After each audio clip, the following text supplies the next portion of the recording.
Hi everyone, I'm Steve Sankey and I'm really sorry that I can't be with you at conference, but as anyone with children will tell you, it's half term and we're away on a family holiday. I live in Orkney, which for those of you that don't know is that little piece of Norway at the top of Scotland, and I'm naturally delighted to have been elected to Orkney Islands Council as one of only 2 HIGP councillors. I've been asked to share or try and share our secrets of success. I say our deliberately because that's one of the most important points. To get elected, you'll need a team behind you, and as I'm about to point out, it doesn't need to be a big team, but it needs to be focused around the candidate and centred, prioritised. So Orkney has a population of say 21,500, and in my ward, which includes where I stay in South Ronaldsay, that's the southernmost island, has about 1,500 households.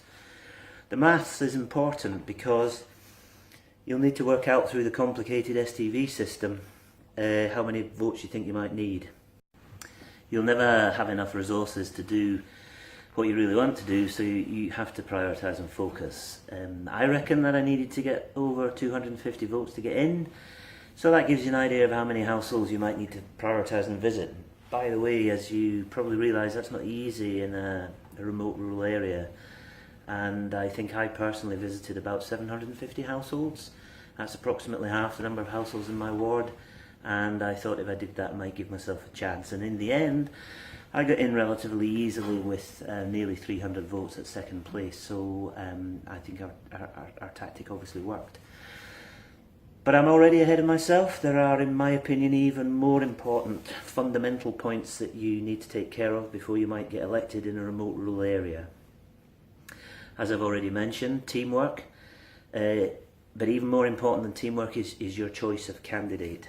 That candidate must, I emphasise, must be known as part of that community. I don't think that you could ever hope to parachute in and get elected in a remote rural area that is conservative with a small c in the true sense of the word. People have got to know you, they've got to trust you, they've got to think that you can do a good job for them, and that doesn't happen overnight. In my case, I've been a member of this community for nearly 15 years. We've had a child in the primary school and now the secondary school. I was chair of the parent council for 3 years. I'm plugged into the local farming network with a small organic farm, and I've been an active environmental campaigner against ballast water in Cllr flow and against investments in armaments by Orkney Islands Council. So as co-convener of the Orkney Greens, I guess I was noisy-ish. I was always we were always in the local press, mostly me. Sometimes in the press, sometimes on the radio, and I guess I had a relatively high profile. You can't just get into the media, by the way. You have to think about what you want to say. You have to have coordinated planned action by your team and centred around you as the election approaches. So just a word of caution on this point, because obviously you will know if you stay in remote rural areas that there are just as many people that don't like noisy candidates that do. So this is a very delicate balancing act, and one that you have to think about carefully and pitch it just about right, or what you think might be right, and it's definitely not easy. But in a nutshell, on this point of being known locally, I don't think there would be many people in the 2 small islands of Bury and South Ronaldsay, where my campaign was focused, that don't know me. Hey, another important but related point, your campaign messages need to be local.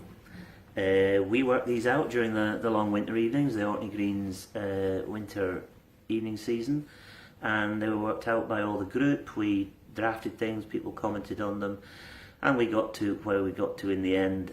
The good news is that the Scottish Green Party is one of the fundamental principles is subsidiarity and decision making down to the lowest common denominator, so we found lots of connections between SGP central national policy expressed in a local way, so that bit was relatively easy, but we did it in a truly democratic fashion involving the whole of the membership of the islands, which is about 60 people, not all of whom of course attend the meetings. We very deliberately stood as Greens and not independent, because one of the points we were desperately trying to make was that local decision making needed to be more open and transparent and accountable, and so Orkney has 21 independent councillors. I'm very proud to say one of which at least now is not independent, but is very firmly a Scottish Green councillor, so that was good. We're green and proud of it was our mantra. One tactic we use, which might suit other remote rural areas, that we produced an A5 leaflet which we distributed via the local rag, the Orcadian, a week before the election, so that every single household in Orkney had a copy of our manifesto, which I think at £750 was a very cost-effective way of getting our message through, because that worked out at less than 10% per household, and it certainly increased our profile enormously to get that into every single household in Orkney, because everybody reads the Orcadian.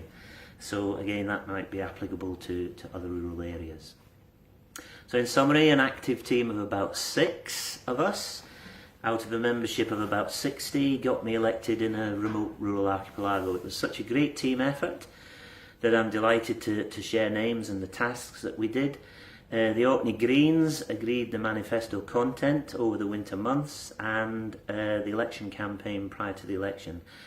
Chris Giles, our other co-convener, became my election agent, and he and his partner Jill Smee took care of the postal votes, which I believe at over 20% of the electorate were really important. And now take note of that particular point: postal votes, 20% of the election.